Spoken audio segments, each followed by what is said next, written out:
እስራኤልና አሜሪካን አስመልክቶ በከፍተኛ ሁኔታ ለዓለም መነጋገሪያ የሆነ ሰበር መረጃ ወጥቷል። እሱም እንግዲህ የሰሜን ኮሪያው መሪና ቻይና እንዲሁም ደግሞ ፓኪስታን በመሆን ማለት ነው ከኢራን ጎን ቆመው እስራኤልን ሙሉ ለሙሉ ከምድር ገጽ ላይ እናጠፋሻለን እያሉ እየዛቱባት ይገኛሉ። የሰሜን ኮሪያው መሪም ደግሞ በ24 ሰዓት ባልሞላ ውስጥ እስራኤልን ከምድር ገጽ ላይ አጠፋታለሁ፣ አንድ ኒውክሌር ብቻ መተኮስ ነው የሚጠበቅብኝ እያለ ለኢራን እየደገፈ ይገኛል። ቻይናም ደግሞ እንግዲህ ከጎንሽ ነኝ ብላ የወታደራዊ ድጋፍ ማድረጓ ተገልጿል። ነገር ግን በወታደራዊ ድጋፍ አማካኝነት የሄዱ ሌሎች ጥቅማ ጥቅሞችና እንዲሁም ደግሞ ለኢራን የሚበጁ የመሳሪያ አይነቶች ተልከውላታል እየተባለ ነው። ነገር ግን ሌሎቹ ድጋፎች አልተገለጹም፣ በሚስጥር መያዛቸውን እየሰማ እንገኛለን። ፓኪስታንም እንግዲህ አለሁሽ እያለ ለኢራን ቁማለይ። እስራኤልና አሜሪካ ብቻቸውን ሆነዋል። በጣም በከፍተኛ ሁኔታ ዓለምን እያናወጠ ያለ የኒውክሊየር ጥቃት ሊፈጸምባት ነው እየተባለ ያለው ዛሬ ላይ የሰሜን ኮሪያው መሪ የተናገረው ንግግር በከፍተኛ ሁኔታ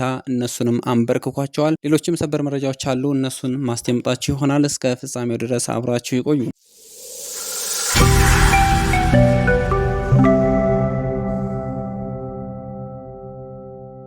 አሰላሙ አለይኩም ወራህመቱላሂ ወበረካቱሁ። ውድ የተከበራችሁ የሙአዝ ሚዲያ ቤተሰቦች እንዴት ናችሁ? ዛሬም እንግዲህ እጅግ በጣም ሰበር መረጃዎችን ይዤላችሁ ቀርብ ያለው እነዛን መረጃዎችን ማስደምጣችሁ ሲሆን እስከ ፍጻሜው ድረስ እንድትከታተሉ ቪዲዮንም ላይክ፣ ሼር እያደረጋችሁ ማለት ነው ለሌሎች ሰዎች ማዳረስ እንዲያዘነጉላችኋለሁኝ። እንግዲህ የሰሞኑ የዚህ የኢራንና የእስራኤል የጦር ጉዳይ ለዓለም መነጋገሪያ መሆኑ ይታወቃል። ነገር ግን በየቀኑ አዲስና ትኩስ መረጃዎች እየወጡ ይገኛሉ። በዛሬው ዕለት እንግዲህ ዕለተ ማክሰኞ የካቲት 24 ቀን ማለት ነው የወጡ የተለያዩ ሰበር መረጃዎች አሉ። እነሱም ከተለያዩ ሀገራቶች ሲሆኑ እነሱን እንግዲህ በዝርዝር ማስደምጣችሁ ይሆናል። በመጀመሪያ እንግዲህ ኢራን ዛሬ ጅቡቲ ላይ ከፍተኛ የሆነ የሚሳኤል ድብደባ አድርጋ የአሜሪካን የጦር ቤዝ ማለት ነው በከፍተኛ ሁኔታ አቃጥለዋለች። ሌሎችም እንግዲህ ከኢራን ጋር የቆሙ በጣም በርካታ ሀገራቶች አሉ። እንግዲህ እስራኤልና አሜሪካንን ዛሬ እጅግ ከምንም በላይ ያንበረከካቸውና ያስፈራቸው እጅግ በጣም ከባድ የሆነ ነገር አለ።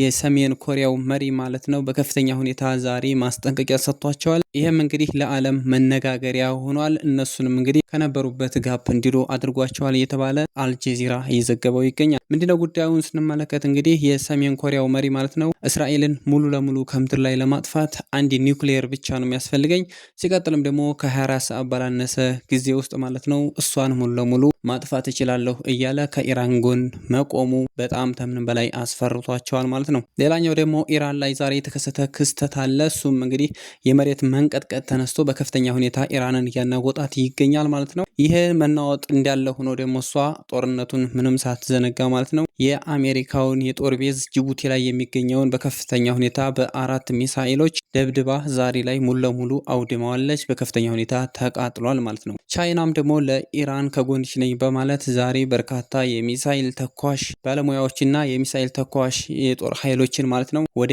ኢራን አስገብታለች። ኢራን ደግሞ እንግዲህ እሷ ዘንዳ ተደረሰላት በኋላ አሁንም የእስራኤልና የአሜሪካን ጉድ አዘልቀዋለሁ እያለ ትገኛለች። ጦርነቱ በከፍተኛ ሁኔታ እየተሰራጨ ይገኛል። ነገር ግን አሜሪካና እስራኤል አሁን ላይ እያለቀላቸው ይመስላል ማለት ነው። ምክንያቱም የሰሜን ኮሪያው መሪም እነ ቻይናም ሌሎችም እነ ፓኪስታንን ማለት ነው አስመልክቶ ከፍተኛ የሆነ ማስጠንቀቂያ እየሰጡ ይገኛሉ። ትጥቅም ተጠየቅሽ እንሰጥሻለን እያሉ ለኢራን በርካታ ሀገራቶች እየደገፉ ይገኛሉ። ከእስራኤልና ከአሜሪካ ጎን ግን እስካሁን ድረስ ይሄ ነው የተባለ ነገር የለም። እነሱ ላይ በከፍተኛ ሁኔታ እየተዘመተባቸው ነው። አልወድቅም ብለው ቢክተረተሩም ነገር ግን የሰሜን ኮሪያው መሪ ተነስቶ ይህንን ንግግር ከተናገረ በኋላ እስራኤልን ሙሉ ለሙሉ ከምድር ላይ ለማጥፋት 24 ሰዓት አይፈጅብኝም ብሎ ከተናገረ በኋላ በጣም በከፍተኛ ሁኔታ ድንጋጤ ውስጥ መግባታቸውን እየተገለጸ ይገኛል። ሌሎች ሰበር መረጃዎችንም ሳገኝ በፍጥነት ወደ እናንተ አደርሳቸዋለሁ። ውድ የሙአዝ ሚዲያ ቤተሰቦች ይህንን ቪዲዮ የምችሉትን ያክል ሸር አድርጉት፣ ላይክ አድርጉት።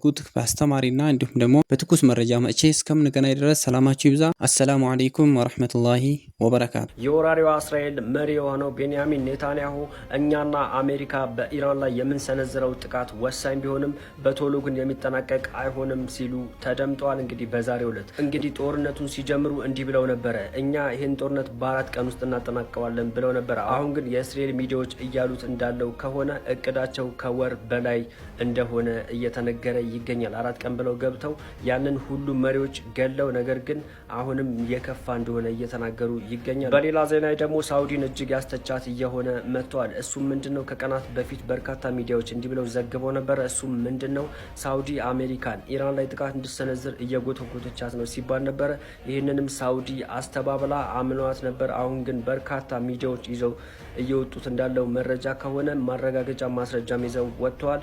ሳውዲ በተደጋጋሚ ጊዜ አሜሪካ ኢራን ላይ ጥቃት እንድሰነዝር ስጎተጉታት ነበረ። ኒውዮርክ ታይምስ እና ዋሽንግተን ፖስት እንዳወጡት መረጃ መሰረት በተደጋጋሚ ጊዜ እስራኤልና ሳውዲ አረቢያ ወይም ደግሞ መሪዎቿ ኢራን ላይ ጥቃት እንዲሰነዘር ሲጎተጉቱ ነበረ። የመልስ ምት ካለም በኢራን በኩል እኛ እንቋቋማለን ሲሉ ትራምፕን ሲያሳምኑት ነበረ እየተባለ ይገኛል። በዚህም ሳውዲን በርካቶች እየተቿት ይገኛሉ። የእናንተንም ሀሳብ አስቀምጡ።